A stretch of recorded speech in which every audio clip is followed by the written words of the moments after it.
उत्तर प्रदेश के बरेली में gang war मामले में पुलिस ने 6 और आरोपियों को गिरफ्तार करने का दावा किया। 2 दिन पहले 22 जून को बीच सड़क पर बरेली में ताबड़तोड़ गोलियां चली थी। ऐसा लगा था मानो वहां किसी फिल्म की शूटिंग हो रही हो। गैंग वॉर की उस घटना में शामिल 12 लोगों को पुलिस पहले ही गिरफ्तार करने का दावा कर चुकी है।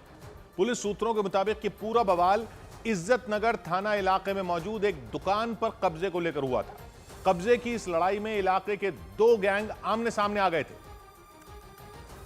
और सरेआम उनके बीच गोलियों की बौछार होने लगी थी। उन दोनों गैंग के शूटरों ने एक दूसरे पर 1-2 नहीं बल्कि कई गोलियां दाग दी थी, जिससे पूरा इलाका काफी देर तक थर्राता रहा था।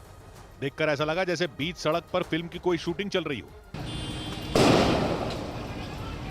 जानकारी के मुताबिक गैंग वॉर की यह घटना 2 दिन पहले 22 जून को सुबह करीब 7 बजे हुई थी। उस दौरान दोनों गैंग की तरफ से आधे घंटे तक फायरिंग होती रही थी। इस घटना की जो तस्वीरें सामने आई उनमें एक तस्वीर में एक शूटर फिल्मी स्टाइल में सड़क के बीच में बने डिवाइडर की आड़ लेकर तो कभी खड़े होकर गोली चलाता दिखाई दिया। सामने की तरफ दूसरे गैंग के भी 2 शूटर मौजूद थे। उनमें एक के पास बंदूक थी, जिससे वो सामने से आ रही गोलियों के जवाब में रुक रुक कर दूसरे गैंग के लोगों पर फायरिंग कर रहा था, जबकि उसका एक साथी उन पर पत्थर फेंकता दिखाई दिया था। बीच सड़क पर दनादन गोली चलने की वजह से वहां कोहराम मच गया था। जो जहां था वहीं जान बचाने के लिए छिप गया था।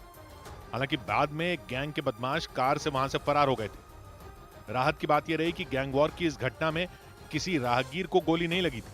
लेकिन दिन दहाड़े गैंग वॉर की इस घटना की वजह से पूरे शहर में सनसनी मच गई। पुलिस महकमे में भी हड़कंप मच गया। फायरिंग की खबर मिलने के बाद पुलिस की एक टीम फौरन उस जगह पहुंच गई जहां दोनों गैंग के शूटर एक दूसरे पर बिना रुके गोलियां चला रहे थे। लेकिन जैसे ही पुलिस के अधिकारियों ने उन पर एक्शन लेना शुरू किया, एक बदमाश उनके पैरों में गिर गया था। वो बदमाश उनसे रहम की भीख तक मांगता सुनाई दिया था। सर कुछ रहने भाई, उड़ जाओ। वहां से कुछ ही दूरी पर उसका एक दूसरा साथी भी खड़ा था, जो बंदूक से दूसरे गैंग के लोगों पर गोलियां चला रहा था। पुलिस के अधिकारियों ने जब उससे बंदूक लेने की कोशिश की तो वो उनसे ही उलझ गया था। हमारी ये लाइसेंस है हमारी। अरे यार वो 10-15 लोग लाइसेंस ही चला रहे हैं। दे दो। हालांकि बाद में किसी तरह पुलिस ने उससे बंदूक छीन ली थी। जानकारी के मुताबिक गैंग वॉर की यह घटना एक दुकान पर कब्जे को लेकर हुई थी। पुलिस के सूत्र बताते हैं कि राजीव राणा नाम के बिल्डर और आदित्य उपाध्याय नाम के मार्बल कारोबारी के गुर्गे दुकान पर कब्जे को लेकर आमने सामने आ गए थे। जानकारी के मुताबिक मार्बल कारोबारी की बरेली पीलीभीत बाईपास रोड पर शंकरा महादेवा मार्बल्स नाम की एक दुकान है।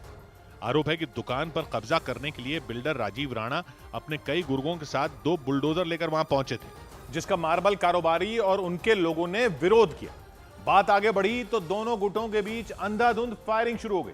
पुलिस सूत्रों ने दावा किया कि बिल्डर राजीव राणा किसी भी कीमत पर उस दुकान पर कब्जा करना चाहते थे और पुलिस सूत्रों का दावा है कि वो आर पार की जंग के लिए पूरी तैयारी के साथ वहां पहुंचे थे। पुलिस के सूत्र बताते हैं कि इसीलिए जब मार्बल कारोबारी ने दुकान पर कब्जा करने का विरोध किया तो बिल्डर के गुर्गों ने उन पर गोलियां चलानी शुरू कर दी थी। इसके जवाब में मार्बल कारोबारी के लोगों ने भी उन पर गोलियों की बारिश कर दी थी। आरोप है कि मार्बल कारोबारी के लोगों ने उन 2 बुलडोजरों में भी आग लगा दी थी, जिनको वो दुकान तोड़ने के लिए लाए थे। हालांकि गैंग वॉर की इस घटना के बाद पुलिस ने घटना वाली जगह पर पहुंचकर 2 लोगों को गिरफ्तार करने का दावा किया था।